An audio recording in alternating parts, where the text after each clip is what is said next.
This week, I want to talk about an emotion, a feeling that Sarah mentioned in her interview. Helplessness is something that comes up often when talking to patients living with serious illness. It's often something I broach in visits because it's a difficult thing to talk about. When I was in training, one of the most important things my supervisor taught me is to pay attention to my own emotional reactions when I'm visiting a patient. He said that often patients will say and do things that will lead me to feel how they are feeling. He said if you walk out of the room feeling angry, there's a good possibility that the patient is feeling angry too. Sarah mentioned that she knows her family and friends often feel helpless. She understands that they simply want to be able to do something for her and recognizes that they can't. Her gracious response is to have a list of little things they can do to help her, and she lets them do those things for her, even if they don't do them to her usually high standard. She's kindly letting them off the hook. But it's my suspicion that her family and friends aren't the only ones feeling helpless, stuck with a set of circumstances that are unpleasant and unchangeable. My guess is that Sarah often feels helpless too, when she can't move herself, when she feels uncomfortable in bed, when she drops a TV remote and the batteries scatter to the four corners of the room, when she watches this disease slowly taking away her ability to participate in a life that she loves. I've heard many wise people say that a big part of our recurring loops of anxiety comes from our desire to avoid unpleasant emotions. We all have unpleasant emotions, and when they arrive, we'll do almost anything we can to avoid them. We cling desperately to a more pleasant thought, we numb it with substances, or, if you're super funny like me, we make jokes. And all of those things work for a time. But as much as we can juke and sidestep and dance our way around an emotion, picking up a bottle or making a funny won't take away the circumstance that brings on the emotion. Helplessness. I have no one to help me, or I have no help to offer you. Both are painful. What do I do about it? One of my favorite intensive care doctors in moments of chaos would often say, "Don't just do something, sit there." It's good advice. The thing about thoughts and emotions is that just because I think or feel something doesn't mean it's true. And having a thought or emotion, while internally painful, doesn't actually harm me.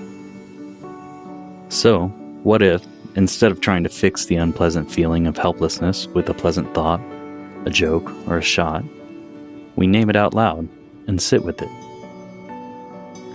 I think what I find if I sit with helplessness and listen closely, when I witness helplessness in someone else and resist the urge to look away, when I name helplessness in the presence of someone I love, is that while I can't do anything to change a situation, when there is someone there to receive that helplessness, to acknowledge that feeling, the helpless feeling often changes into something else.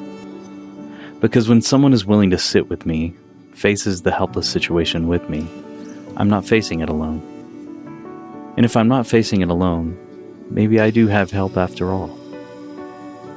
Acknowledging the feeling, not running away, bearing witness, having the courage to name it, being willing to sit with an unpleasant feeling without jumping to try to fix it, can all be powerful tools. It's the essence of true communion, true acceptance of the whole person, even the unpleasant or scary feelings. This reflection has felt a little long and rambling, but I'm leaving it as it is because sometimes that feels okay. But I think I want to sum it up like this. There's a lot out there that can make a person feel helpless. I don't need to list those things for you. You can pick up your phone or turn on the news or visit someone living with incurable illness and easily get a taste of helplessness. Helplessness is a difficult, unpleasant feeling. It's difficult to feel, difficult to express, difficult to witness, and difficult to know what to do with. But I'll tell you this. It's okay to have the feeling of helplessness. It's okay to express that feeling. It's okay to witness it. It's okay to allow space for helplessness to be expressed. It's okay not to know how to respond to it. But I truly believe the more we're willing to sit with each other in those feelings, the less power those feelings will have over us.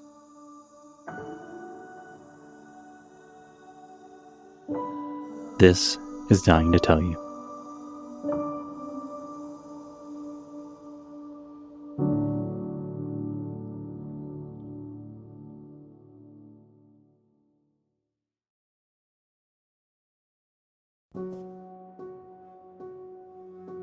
Hi, this is Chris, the producer for Dying to Tell You, and in our reflections, we're going to start including messages that have been left on our voicemail by the way, which is a way for people to call and leave a message for loved ones who are no longer with us. So we're going to play one of those, and if you would like to call in and leave a message for someone who is no longer with us and you just want to say hi or share a thought or an anecdote or I saw that weird guy walking down the street that we used to see all the time, leave a message. You can call 720-600-7056. That's 720-600-7056, and leave a message for whoever you want. Hey, Graham. I didn't realize that when you called me so long ago, 15 years ago now, that would be the last time that I talked to you before you died. You were scared. The dementia had made you fearful of the man that you loved. I didn't answer because, well, I had a lot going on. But I truly, truly love you so much. And I really hope you know that. I hope you know that I cared about you. Even though I was 1,000 miles away in a different place. Just know that I loved you. And they say it's sketch generation, so maybe hopefully someone in my life will call at some point after I die when I do something stupid because I didn't know what was going on. But it's okay. I loved you then. I love you now.